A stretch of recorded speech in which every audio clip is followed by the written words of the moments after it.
name is David Nicholas. But yeah. Absolutely. So we have an amazing panel. Today's discussion for Black Cannabis Week 2023 is about cultivating cannabis. And we'll just go around. David, thank you so much for introducing yourself.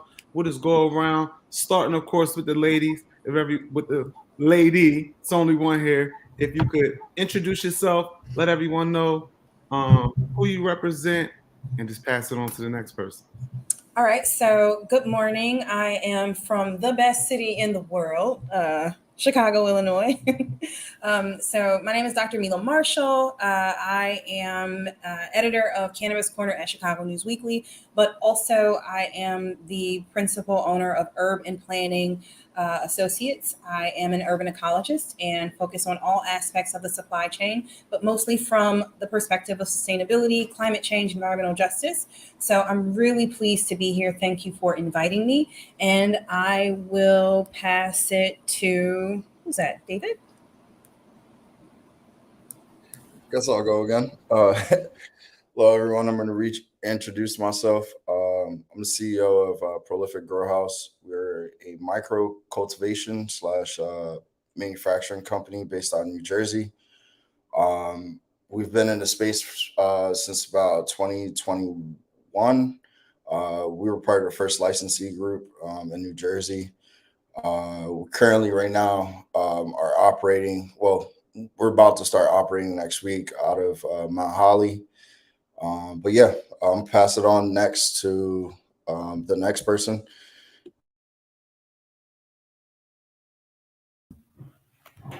I guess I'll jump in here. My name is Jimmy Lane. I'm the VP of Operations for Fully Baked Brands. We are a social equity infuser in Illinois, in Skokie, actually, right outside of Chicago, but also have a background in cannabis retail and cultivation as well. So definitely looking forward to the conversation, specifically the points about sustainability, both from an environmental perspective and from an economic perspective. So definitely glad to be here and be amongst such a great crew.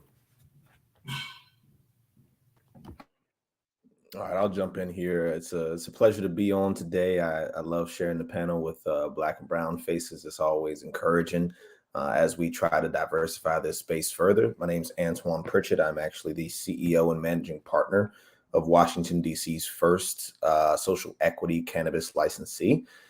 So I have a cultivation center here in the district. It's about 30,000 square feet of warehouse space.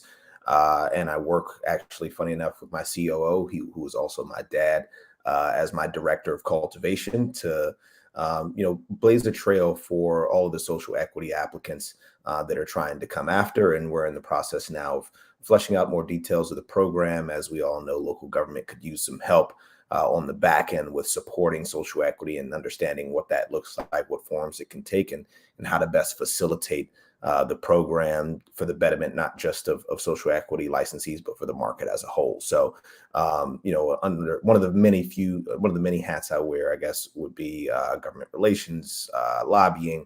I also, of course, spearhead all of the raise for our $6.5 million facility. And we're now in the process of, we've had a launch plan commissioned, and we're now in the process of standing that cultivation center up. Thankfully, we've also been allotted a manufacturing and dispensary license. So we have the ability to vertically integrate, and that's something we're looking to do here in the next couple of years, as well as to expand into the tri-state area, Maryland specifically, as I'm a lifelong Maryland native and have lived outside the district for most of my life. So pleasure to be here. Glad to be able to share this spotlight and to be able to shed some light and some clarity on what it means to be a Black cultivator in this space. Such a pleasure to have you all on. I mean, this is an amazing panel. We got Black excellence here from first round social equity growers, and there's no cannabis without the cultivators. So it's really important to touch base and learn from you all. One of the first questions that I have to just kind of get grounded with everything is, how can Black cannabis cultivators prioritize sustainable farming practices for both the health of the environment and the long-term success of their operations. So I'll pose that to Antoine. If anyone else wants to jump in, we'll go. But since you are the first equity cultivator of DC, I think your insight is very valuable on that. Absolutely. I'm glad to jump in first and get us started. So just, I guess, a little bit of background on my company and kind of what we do. In DC, all cultivation is indoors. And I know that's not the case, in every market, but I'm going to speak from that perspective just because that's how we operate. And one of the few routes is called CEA, or Controlled Environmental Agriculture. And that allows you to really build a facility to suit not what we see typically in commercial buildings, which is they're built for human beings, right? The HVAC system, the lighting system, right? All the infrastructure that's put into those buildings are typically built for human use. And that is not going to work if you're trying to excel in cultivation. And so that really requires that you take a step back and really look for best-in-class partners to help you build that facility to suit the needs of the plants that you're going to have in that building. So as far as, incorporating sustainable practices with that, we actually partner with a general contractor who specializes specifically in cannabis build-outs. And so part of their expertise in controlled environmental agriculture leans towards the sustainability, for example, of your lighting solutions. So LED lights versus HPS, or high pressure sodium lights, one of which gives off significantly more heat than the other, which increases your HVAC costs for cooling the room and for keeping the right vapor pressure deficit and ambient temperature and humidity and all those things, right? Because controlled environmental agriculture is really just about narrowing down a lot of the variables associated with this scientific process, because it is very scientific. So, your lighting choice is very important.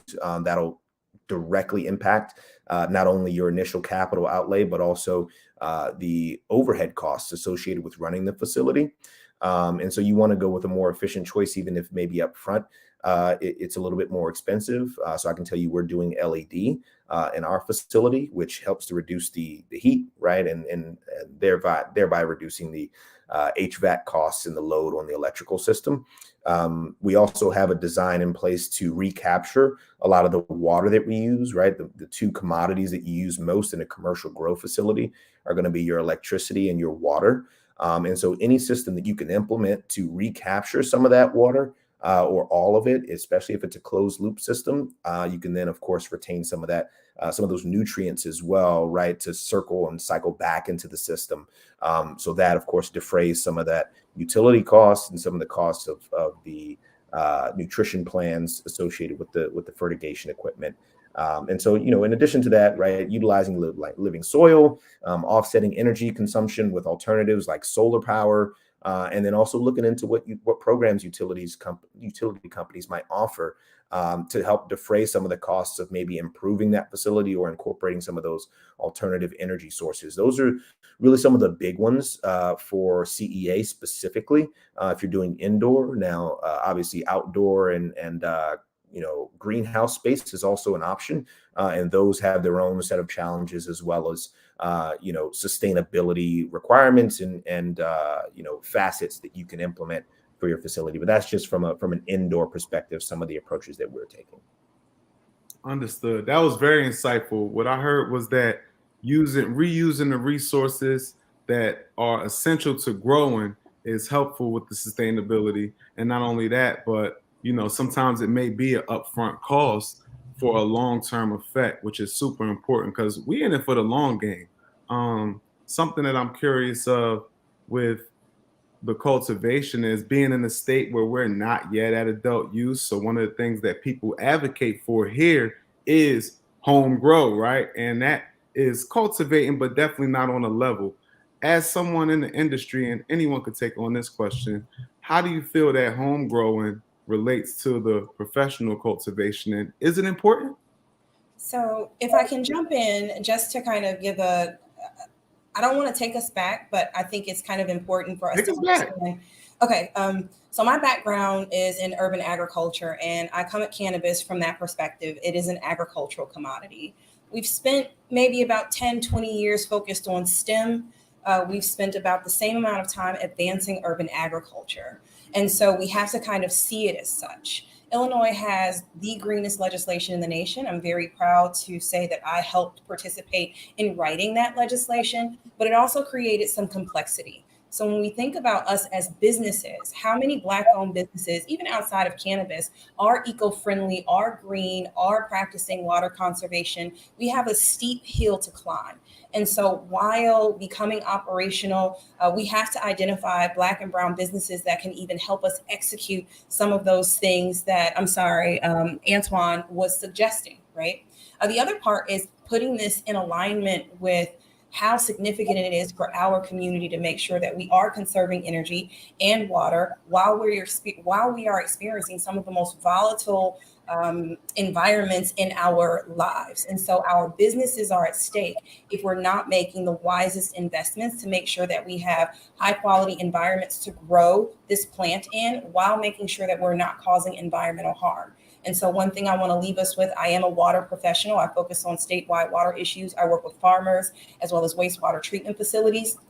In the event that we're going to have to pursue pollution permits for this industry, we don't know because it's a mismatch between federal and state. Cannabis uses 8 times the amount of water that corn does to produce the same yield, right? Is a very thirsty crop. And in an era where we have to make decisions on who gets what water for Black businesses, we do have to be strong advocates for the environment, and we have to bring that into our business model as well. So I just wanted to bring that up. Super Yeah, insightful. I can say to touch on that. Going through my permitting process, that was one of our holdups, the environmental plan. Unfortunately, as you mentioned, cannabis does use a lot of water.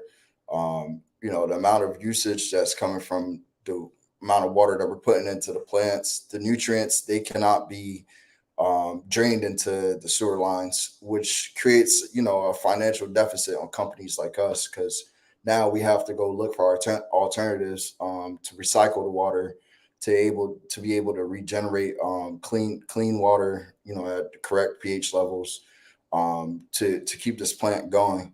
From my experience, working within the regulated industry, I would say, this portion is one of the hurdles that we face at the end, especially right before becoming operational. My advice to anyone going into this industry, especially when issues like this arise, make sure you have your capital like ready. That's one of the hardest parts for us, was raising capital and having the amount of money to be able to recycle all this plant water. Building out this space is not easy. Also, I had to go through a lot of consulting from Grow Generation. Grow Generation provided us with a social equity accelerator program, which taught us the ins and outs, of what it actually takes to own one of these businesses and get it up and going. But I just wanted to touch base on that. For me, having the plan is one, but actually putting the plan to action is a whole nother skew.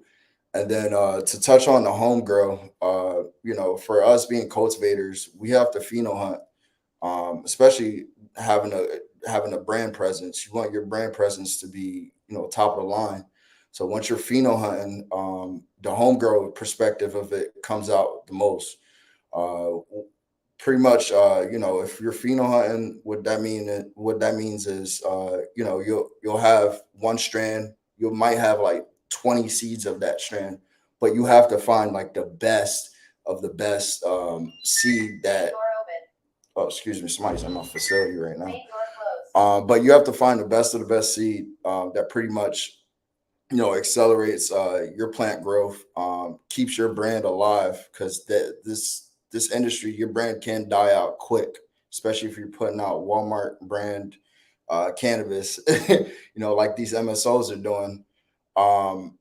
So pretty much, diving deeper into it, Homegirl experience for me is which is where I got started off at. Helped me out a lot. I got to choose out the nutrients that I felt most comfortable with, the soil that I felt most comfortable with.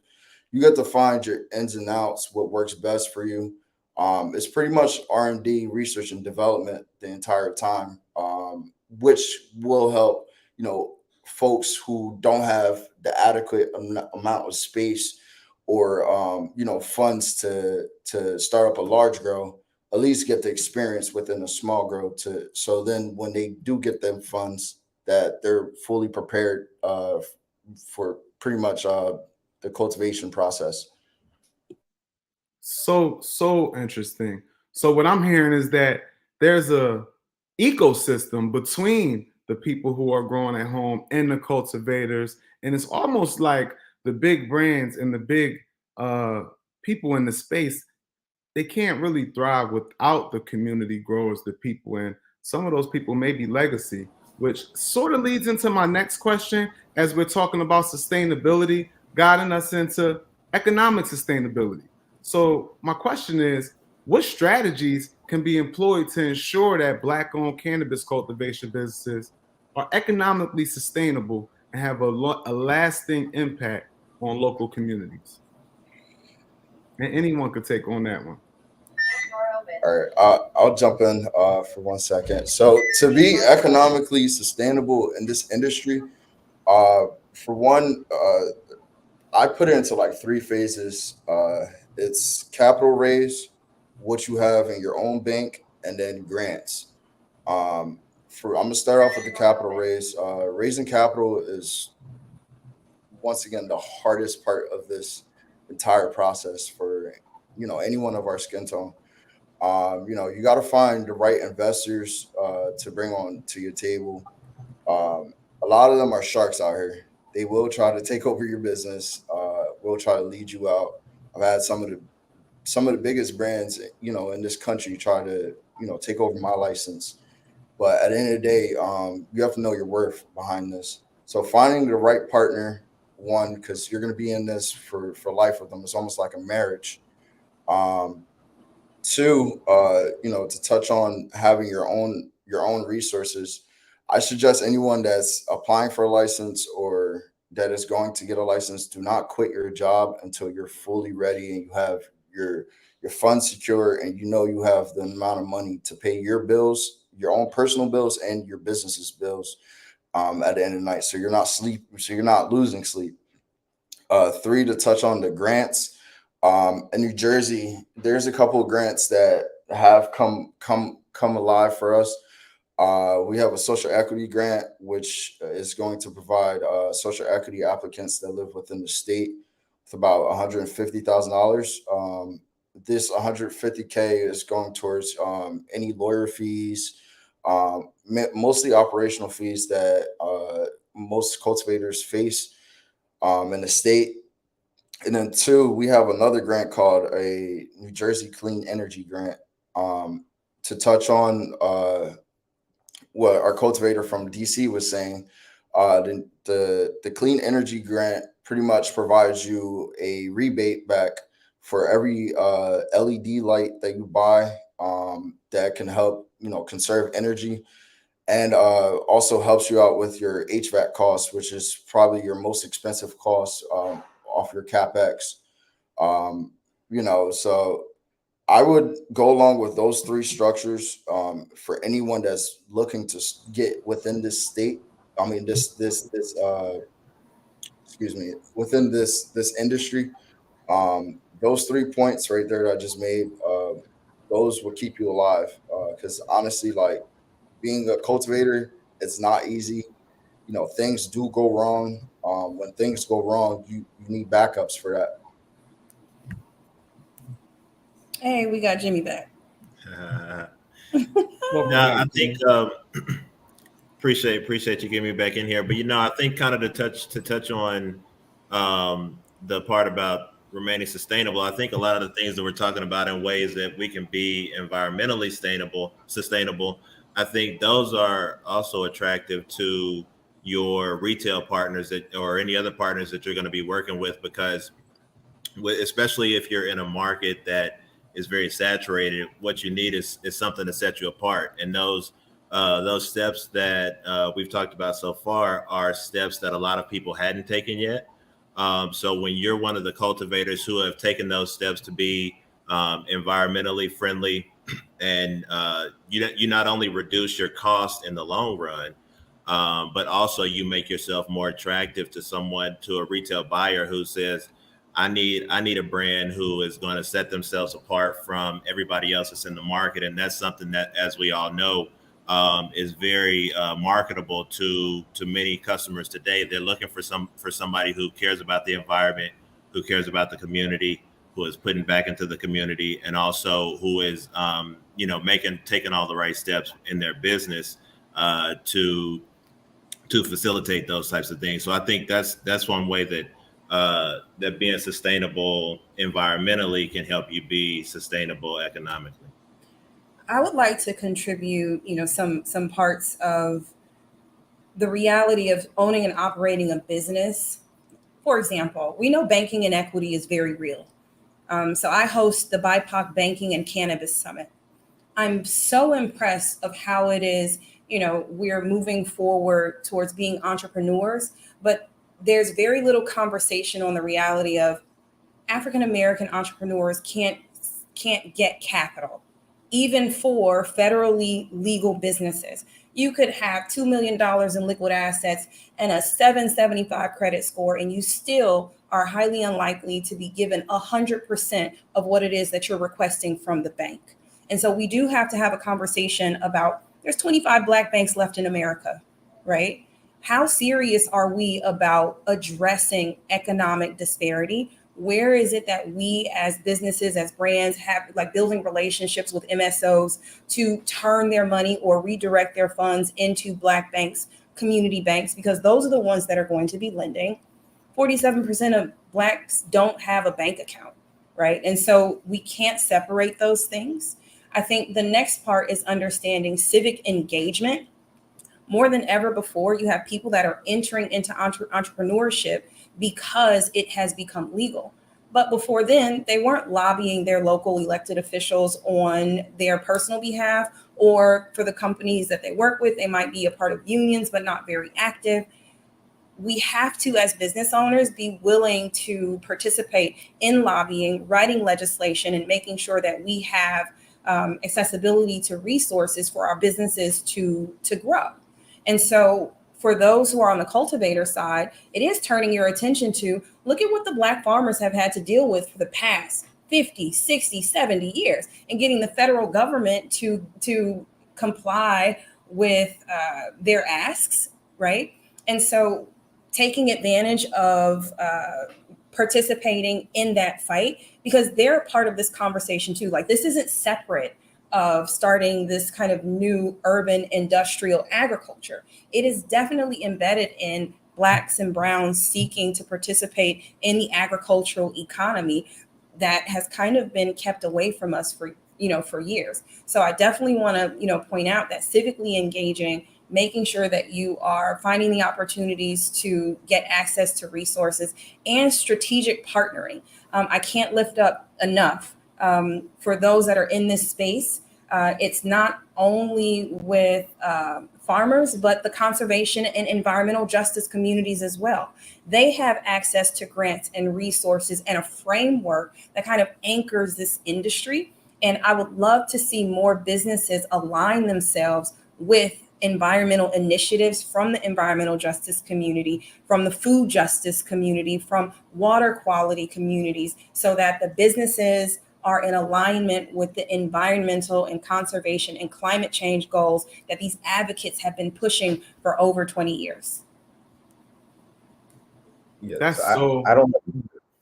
Sorry, Rob. I don't have much to add. I think they covered it very, very well. I can't really speak any more on the need for us to have the right expectations when entering this industry, and understanding that it's going to be a fight every step of the way. I don't care where you start your business, what government you have to lobby or to engage with. It is going to be an uphill battle, no matter what you think. And that, of course, relates to capital. but it doesn't mean that the fight isn't worth fighting. And so the only real advice I think I can give that hasn't already been said is just as, you know, as it relates to sustainability for operators, especially as cultivators, you need to begin with the end in mind. It's very, very difficult in our space to back into changes as a cultivator because of the amount of capital that it takes to get this business started. You're going to spend, I think, for our estimates, we've got, I think, between $600,000 and $900,000 just on lights. Now, imagine in 5 years, right, your lights are outdated and you have to then put new ones in. That's going to cost you another probably $1 million. Now, it may have cost you an extra 250 grand up front, but the lights may have lasted you another 10 years, right? So you really have to understand what the long-term vision of your company and of what being sustainable means for you, sustainable in your costs, right? In your efficiencies as how you grow, right?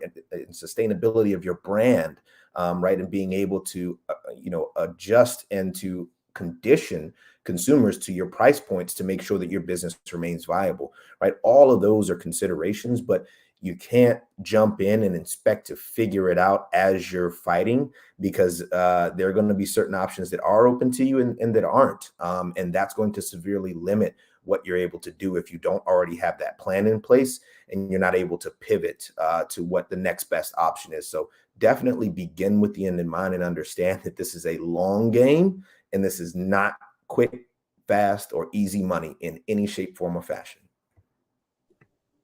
You bring up a great point, because this really is a strategy, right? Who do you know? How can you leverage those relationships and resources? Can you build relationships with local academic partners to do research and development? Can you take advantage of novel pieces of legislation? Like here in Illinois, we have CJA, right? But a lot of Black entrepreneurs in the cannabis space have no clue how CJA can help kind of remove some of that financial stress because of the resources that it provides. We also cannot do this alone. So it is curating a diverse network. And I think there was a great comment given by someone viewing, like, how do we bring in other cultures and communities? We do have to understand living in segregated cities, living in segregated states, limits who it is that we have access to and that we know. So it's places like this and going to cannabis meetings with the intention, Antoine, I like that, with the end in mind, that we're looking for people that can fill the gaps. Who is it that we can trust for our energy resource? Who do we know in the utility sector? Who do we know from the conservation world? How do we make specific asks for what it is that we need? How do we partner? And most importantly, I do believe real bosses know when to cut their losses. When do we know that it's not time to grow and expand and move forward in one direction and dig deeper in another? Phenomenal. I mean, you guys hit it out the park. It's so insightful to know and hear. You know, a lot of people have no idea. They couldn't imagine what it's like to enter in a cultivating space. And I think more conversations like this are just so needed to bring people up to speed and let people know. I think we have 1 minute left. So if anyone has any closing remarks or anything to just leave the people with, especially since you all are Astound professionals, maybe some encouragement to the people watching who are thinking about getting into the space, would like to be in there, but aren't really sure how to begin. If anyone has any encouraging words to briefly, as we wrap up this last minute for the show, please share. Yeah, I'll jump in first here.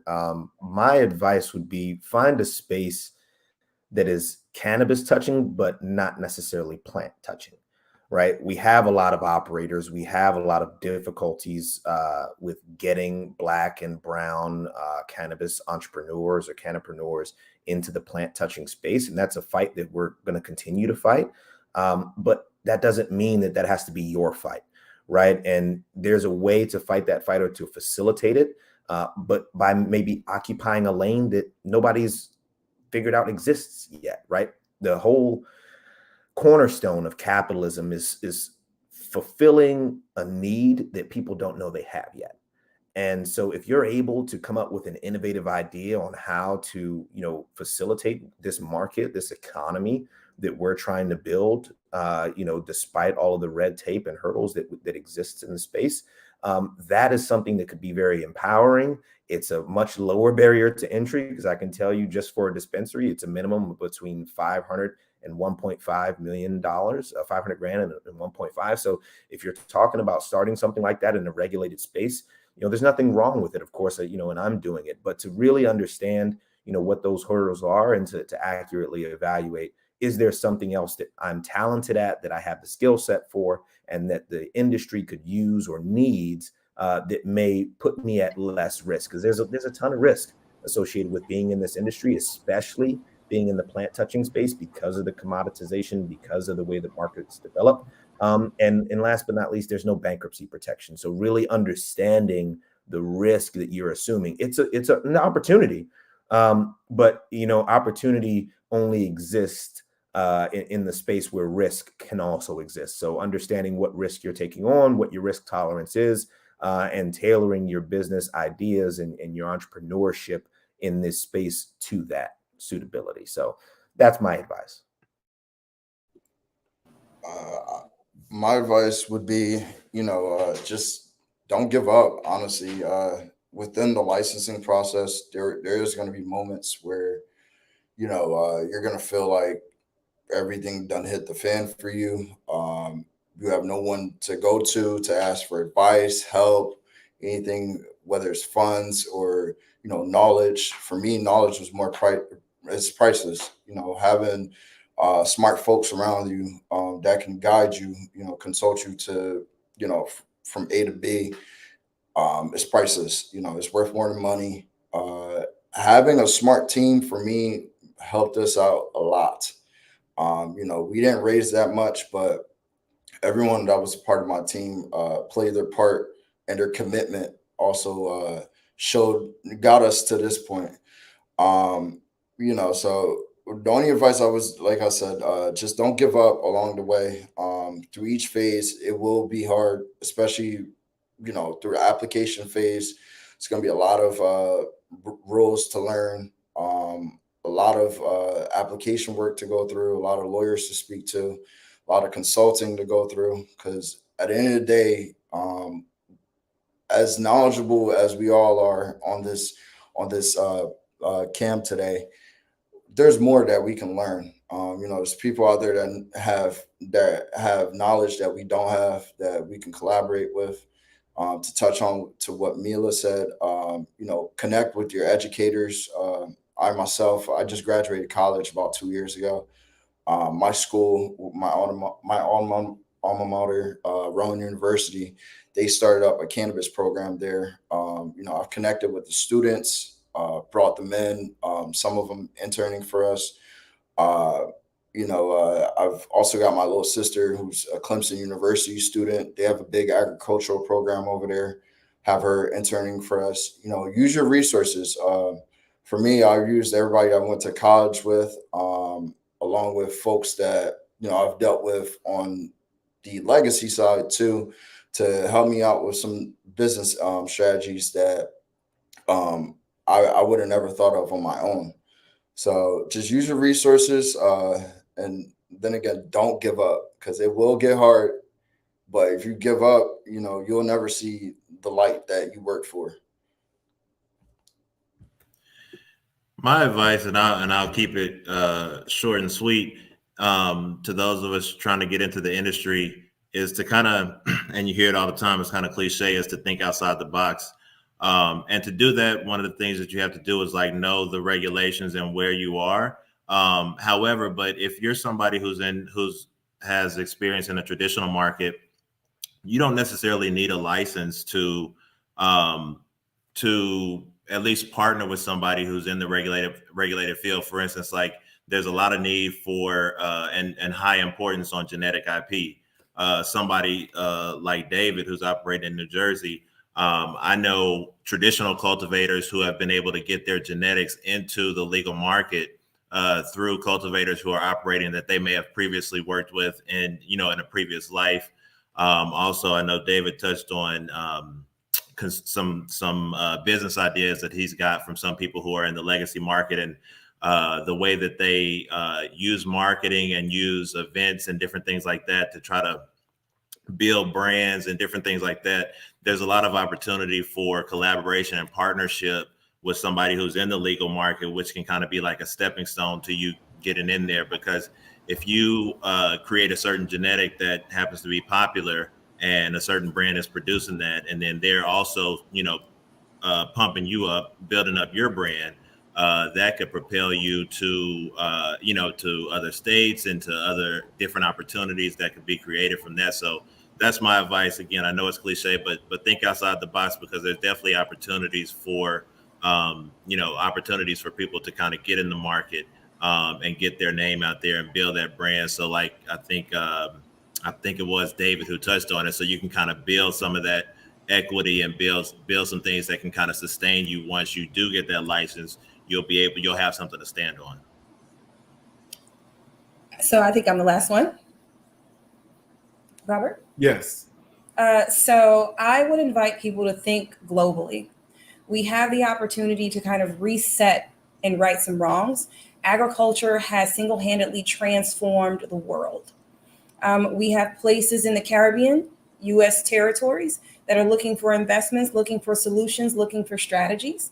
One example is St. Vincent and the Grenadines, where marijuana is fully legal. Shrooms, I believe, are also decriminalized. You can fully bank it. You have places like Accra, Ghana, that are looking for solutions for sustainable development through hemp. And so it is necessary for those of us who are in these cities and these spaces, seeking to be upwardly mobile, seeking to have businesses that create solutions, to think broader and think outside of what is being presented to us. 80% of Black farms are located south of the Mason-Dixie line. 50% of those farms are located in one state, and that's Texas. So we also need to understand where our people are located, how the agricultural supply chain is at risk due to threats of climate change. And we have to take this seriously. And so while we are advocating to have really profitable businesses, we do have to align it with shrinking the wealth gap in the Black community, increasing fair pay for our community, reducing solopreneurship in our community to make sure that people are gainfully employed, and really addressing the inequities that we experience through resetting using this very, life-changing industry. But it isn't just here stateside at home. So that would be my invitation, is to continue to learn about how it is that your business solutions can be applied in other markets, and participate in other Black experiences. There's Black Cannabis Week, there's Black Cannabis Conference and Expo, there's the BIPOC Banking and Cannabis Summit that I host. I hope to see you in Montego Bay for CanX Jamaica. And so we are coming together to learn from each other and share it and pass each other along. That was fantastic. I got so much from each of you, from David to Never Stopping, to Jimmy, to all of you contributed phenomenally. So as we wrap up, I just want to thank you all so much for taking the time out your day to join us for the Black Cannabis Week Fireside Chat. And I want to remind you that we'll be back live tomorrow with 40 Tons and Happy Hounds at 12:30. Hopefully we'll see you all this weekend live in person at Temple University for the Cannabis Opportunities Conference, as well as the day party on Sunday. You can find out all the information for events happening at Black Cannabis Week on Instagram at Black Cannabis Week and at blackcannabisweek.com. Thank you all so much for joining us. This is a powerful conversation. I can't wait to meet you all in person during Black Cannabis Week. Take care, you guys. Absolutely. Thanks.